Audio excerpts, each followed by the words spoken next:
Partnered by Times Influence.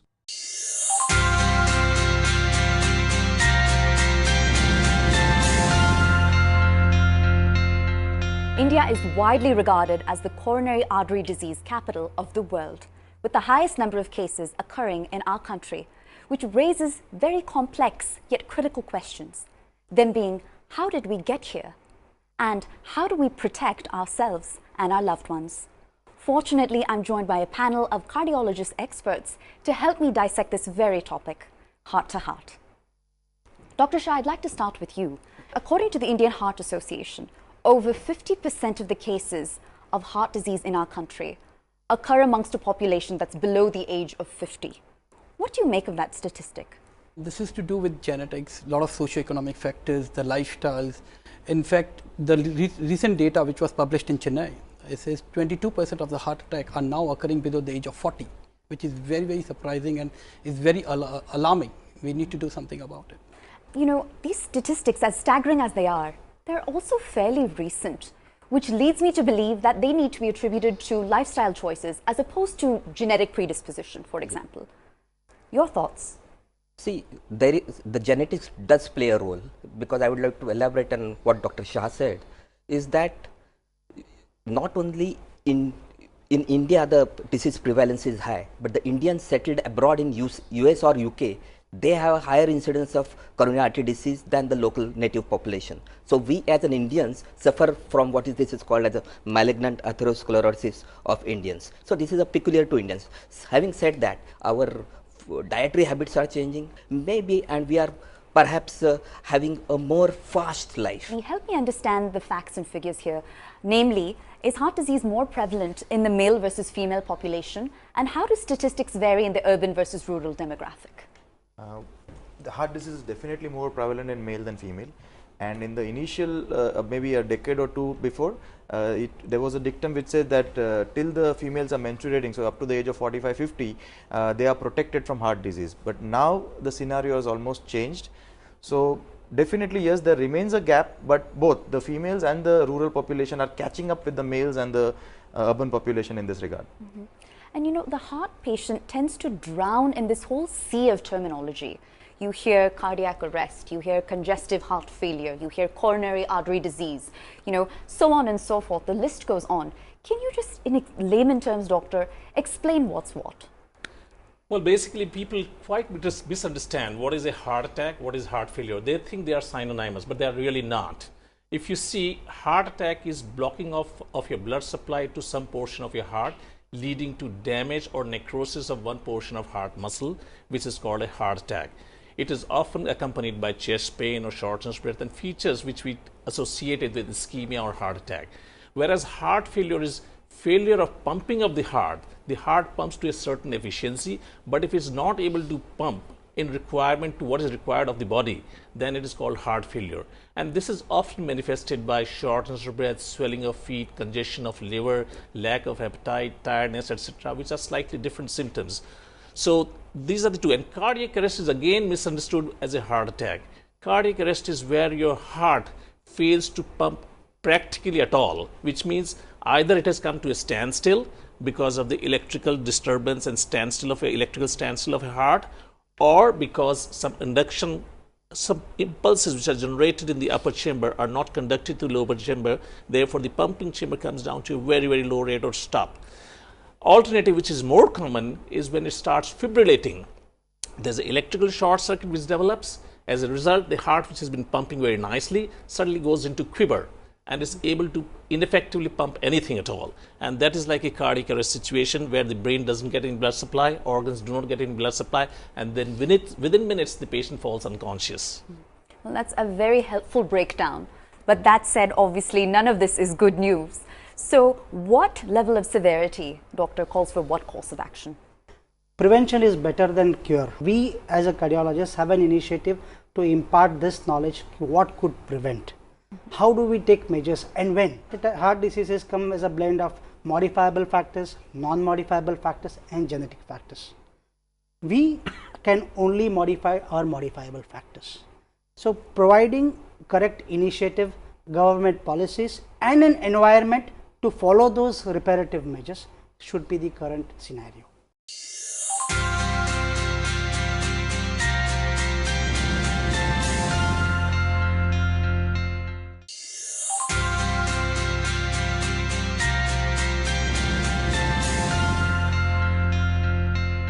Say someone has been definitively diagnosed with heart disease. I want to talk about the range of options available to them. So we hear about stents, we hear about blood thinners, we hear about pacemakers, we hear about, in an ultimate scenario, bypass heart surgery. So what is the course of action under what circumstance? Stents and pacemakers are definitely the most advanced technology, but the most basic technology is ECG, electrocardiogram, which is available in every nook and corner of the city, town, and even the village panchayats. So the basic test to enumerate would be an ECG and echocardiogram. Echocardiogram is something like a sonography of the heart, wherein you can diagnose whether the valves are an issue, whether there are congenital problems, or any of the arteries are having blockages. Then comes the advanced tests of angiography and angioplasty. See, as heart pumps and supplies the whole body, heart itself would require blood for its own functioning, and that is given by three major arteries, and diagnosing blockage in that arteries is known as an angiogram. Initially, angiogram was a big, if someone had to undergo an angiogram, we would have to counsel them for maybe an hour or so, but now it has become a daycare procedure. It's a 10-minute procedure under local anesthesia. The patient walks in and walks out of the cath lab. So the awareness has, initially we discussed about the incidence going up. That is also because the awareness has gone up and diagnostic modalities have now become available, and so more and more people are getting diagnosed. And then comes, if there are blockages, the further two steps, which will be the angioplasty with a stent or a bypass surgery if all the three vessels are blocked. Stent is the most advanced thing that has happened in the last 30 years in cardiology, and after that there are further and further refinements in the stent technology. Nothing over and above a stent has come. Initially there were bare metal stents, then there were drug-eluting stents, generation 1 drug-eluting stent, and even now the third generation drug-eluting stents, and bioabsorbable stents. So basically after stent there is nothing which has come up into the interventional cardiology field. Yes, refinements are continuously on. I'd like to just barge in once here again, because what you said is quite correct. If you have a chest pain, you get an ECG done. However, it's a serious myth which is believed by people that if your ECG is normal, your heart is normal, and then you forget about till next year, till you have a routine ECG next year. Sure. This is not at all correct, because ECG has a poor sensitivity to pick up heart disease if you are not having any symptoms at that point of time. Yes, if you are having a chest pain, you get an ECG done, you will probably find some changes. Yes, if you have rhythm disturbance of the heart, you'll probably find something. Yes, you have had a heart attack, you'll probably find something in ECG. But if you have had a stable angina or ischemic heart disease, which is mild or stable, you may not find anything on the ECG at all. So therefore, you should not confer from a normal ECG that your heart is all good. There are specific other types of tests like stress tests, Stallion scan, sesame scan, dobutamine stress echocardiogram, CT coronary angiogram even, and sometimes if indicated coronary angiogram, which could really tell you if you have coronary artery disease or not. And Doctor, thank you for helping us break down those nuances. And I'd like to build on what Dr. Bhalani said, and Dr. Pral, this question is for you. He mentioned a stent. And my understanding of a stent is essentially it's a metal mesh that's inserted inside your coronary artery. But how does it work inside the heart, and what is it designed to achieve ultimately? Stent came up so as to keep those stents in place, to keep the opened artery open, not to recoil back into a blocked position. So that is the purpose of stents. The stent, now stent being a foreign material which is placed inside the artery, it naturally evokes some reaction, body reaction from the body, and over the time these stents might themselves get narrowed because of the body's reaction, what we call as restenosis. Now the various technologies which have come is to reduce the rate of restenosis of these stents. And what we see, bare metal stents, from bare metal stents came to drug-eluting stents. Bare metal stents had a very high rate of restenosis to the tune of 20 to 30%. Then came first generation drug-eluting stent with the restenosis rate to the tune of 10 to 15%. And now today's drug-eluting stents have a restenosis rate of only 5%. So improvement in stent technology is reducing the restenosis, the reblockage of the stent, or producing a new block in the same region. So that's what stent does. If the blockage is severe enough, where it's life threatening. Again, there's a spectrum of disease which you were talking, like my colleague said that heart disease or coronary artery disease can present suddenly as an acute heart attack, where the time is muscle.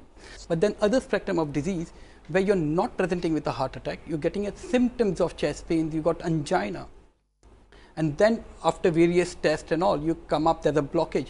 Is that blockage significant enough? Then only you would need a stent or a bypass surgery, that too if the patient is symptomatic. If the patient doesn't have symptoms, if the patient is doing fine on medical treatment, the evidence shows, the science shows the stent or a bypass operation doesn't do any good. The medical treatment is as good as enough as your angioplasty or a bypass operation. So that's one, the patient have to be symptomatic and the medicines are not helping. Second, if you think, no, this artery or this blockage is tight enough and the patient is not having symptoms, so what then we do tests which is known as ischemic tests to find out, as my colleague mentioned, that thallium scans and dobutamine stress echoes to prove is that blockage significant enough and compromising with the heart function. If you prove that scientifically, then you can justify doing a stent or doing a bypass operation. Fascinating, the medical decision making behind all of this. Yes. Please, sir. Just one or two things which I'd like to add here. Here, what I'd like to, for the laypersons, distinguish what is a mild heart attack and what is a severe heart attack. When patient has a severe heart attack, what in our terms we say myocardial infarction. That means part of the heart or heart muscle is threatened to get permanently damaged. While mild heart attack, the part is not going to get permanently damaged, but maybe dysfunctional till the time blood flow is re-established. This is called as angina in our terms. So angina is a mild heart attack when there is stress to the heart, either physical or mental stress. The blood flow to the heart is reduced and patient experiences symptoms. As soon as that stress is over, he becomes normal. As against this, myocardial infarction or severe heart attack, part of the heart is going to get permanently damaged unless the blood flow is re-established. So this is myocardial infarction. This needs immediate intervention. Time is muscle. Here earlier you establish the blood flow, maybe in first 1 hour, which is called as golden hour, then that muscle may be saved to a large extent. Here this is an emergency case. You have to go to the doctor and go to the hospital where you can have immediate measures available for treatment. So that's the distinction. Those stents are not like our refill stents or plastic stents. They are quite strong stents, and they maintain that artery and they prevent their recoil. Then when those stent is a foreign body. So when that foreign body is inserted into the body tries to repair itself. So you have restenosis. To prevent that restenosis, the newer technology came in wherein drug was coated on that to minimize the repair and to keep the stents flowing. So this is, and then there's a constant technology innovations which Indian companies also are doing well. But there are many other companies which are constantly innovating, trying to get in newer molecules, making the thickness of these stents thinner, yet maintain the tensile strength, the strength to retain and to avoid the collapse of the artery and maintain the patency or a flow of the blood. This is how the spectrum is. Now, angioplasty or bypass does not subvent the medical management and your lifestyle modifications, which has to be an ongoing process. Once I have done an angioplasty or bypass, I cannot ignore myself. Lifestyle and medications are an integral part of my life thereafter.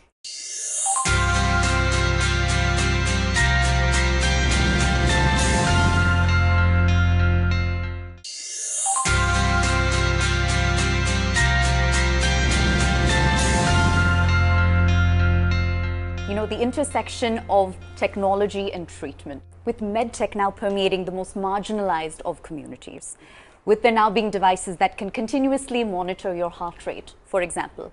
Is innovation keeping pace with the prevalence of this disease? In fact, there are a lot of technologies which are being in consideration, like telemedicine. Right? For example, there's a company known as AR3, and I'm closely working with them. In fact, angioplasty, I'll come to that later as well. So where the patient, for example, has a heart problem, and there's a device which patient can keep with him. It's like a small iPad, and they just get attached to that. And I can be in Mumbai, that patient can be in any rural area. At a very stretch, just on my mobile, I'll get what his heart rate is, what his blood pressure is, what his respiratory rate is, what his saturation levels are. So technology is fantastic. Especially people who have pacemakers or people who have heart failures, they are at the risk of developing sudden cardiac death and irregular rhythms. So these can be monitored. We do monitors, for example, patient comes with palpitations or syncope or giddiness. We do tests like 24-hour heart rate monitoring, but that's just for 24 hours. Patient might not have symptoms during that time. What happens when they are not wearing the monitor? So there are technologies available where you can remotely monitor the patient. That's one. Secondly, not available in India. In fact, it is available in Ahmedabad now. Talking about technology, now there's robotic angioplasty, right? Where a robot can do an angioplasty. For example, the patient is over there, I'm over here with a console, as if I'm playing a video game. I can just advance my wire, advance my stent without even being close to the patient. That's one. I might be in another room, and just via cloud, I'm doing an angioplasty. And I see the future, like I can be here, and the patient can be in one of the rural centers, and I might be guiding the junior doctors from here to do angioplasty. So there's no limit to innovations that we can go for. If supported by the government, by the policies, then there's no dearth. There's no denying the prevalence of heart disease in our country. But how are we approaching the problem from a policy perspective? The governments have to invest a lot more in prevention strategies, because we have seen in US, where the heart disease were peaking in 60s, cardiovascular diseases, the mortality rates could be reduced by various campaigning programs, anti-smoking, anti-obesity, anti-cholesterol programs, which government had launched. By that, they could reduce the mortality by almost 50% in cardiovascular diseases. So prevention is better than cure. So we should be spending a lot more money in really preventing heart disease and having campaigns like the ones we are doing now, similarly government-aided programs, so that masses, by e-media, by print media, by whatever means, we have to educate them so that they are able to take preventive measures and prevent heart disease. And as we know, heart treatments has become pretty expensive. It is not going to be possible for most of the individuals to bear the cost of heart disease treatment by themselves. So it has to be third-party reimbursement. Third-party reimbursement in form of insurance, third-party insurance in terms of employment benefits, third-party insurance in terms of government schemes, and so on and so forth. So somebody will have to do it as a part of insurance, a group insurance, so that people are able to afford that kind of treatment. This is slightly political. We cannot blame the government or put the onus completely on the government itself, right? So hospital per se, we as a doctors or we as a professional businessmen, we have to start paying taxes. That is only how we'll be able to help the government or do this preventive measures. Most of these government schemes are a fixed package oriented. They fix the packages and the treatment is delivered accordingly. Rather than going into fixed package oriented, there should be a minimum standard of treatment protocol that has to be established. That means a particular procedure, minimum things have to be followed. A good guide wire, which is according to the lesion, the balloon according to the lesion, stent according to lesion. Now, if you have a fixed package for the hospitals, private sector hospitals, to fit the expenses into the package, whatever is cheaper is used. So, if you have a minimum standard of treatment protocol established, then maybe a rich person and a poor person will get the same treatment. Absolutely right. There are corner cuttings and the treatment suffers, the quality of treatment suffers. For example, the hospital has to mint money as well. They have to survive as well. So if you have a fixed package that you have to do this angioplasty, only this is how we'll pay, there would be cost cutting, there would be quality cutting, there would be devices which you would less. To prevent that, what is important, for example, whatever scheme government comes with, whether it works, doesn't work, God says, but you have to have an audit. That is what we lack in India, audit, accountability. Fine, this hospital has done 100 cases of the government system, this has done 10 cases. What are the outcomes, right? Where are the the audit, that accountability is not there. Once you have that accountability, you audit, then you make the changes, you implement the changes, re-audit. That process has to be a continuous process. Just implementing a policy is not going to work. So that's what, this is the first step towards rising India, rising thing in healthcare. We are starting with this, and the audits will come once this is implemented. There have been so many schemes, so many things, there has never been an audit. We need medical professionals who closely monitor, as he said, audit, see what are the expenses involved, and go to the intrinsic problem. Then only you can have a real solution. But this because this should be a durable, sustainable. This is the next part of it, but already government has become proactive, and it has, the objective of government is to health care to the masses. With the current Ayushman Bharat program, try involve maximum hospitals. Try and first educate the primary health centers to read an ECG, right? And then that ECG, I mean, these are basic aspects. trying to rope in as many hospitals to provide health care to the common man. What heart care treatment, angioplasty was only for rich and famous, now it is available to the common man. But eventually everything will ensure. Yeah. Just one bottom line, that any insurance policy, any long-term scheme works with a proper economic funding. Okay, we have allocated a one-time fund. Is it going to last? Is it going to cover everyone? That is what we have to answer. Where is that going to funding come from long-term is what we have to know. So one has to have a real practical solution to this, not a one-time allotment of for a policy, and then what happens 5 years later, we do not know. Where's the money coming from? Any success will depend on where the money is coming from. So unless you have a set source of income coming into the insurance schemes of whatever sort, by government or private or wherever, it is not going to succeed in long term. We wish it succeeds because that is the way ahead. Right. But I think we have to formulate a different method or something of funding these schemes, which is self-independent sort of, Sure. not dependent on someone else. So it seems like we have a huge range of opinions from our panel of cardiologists here, but the common thread seems to be an underlying optimism around the integration of technology, treatment, and policy implementation when it comes to heart disease. And with that, thank you for joining us on Heart to Heart.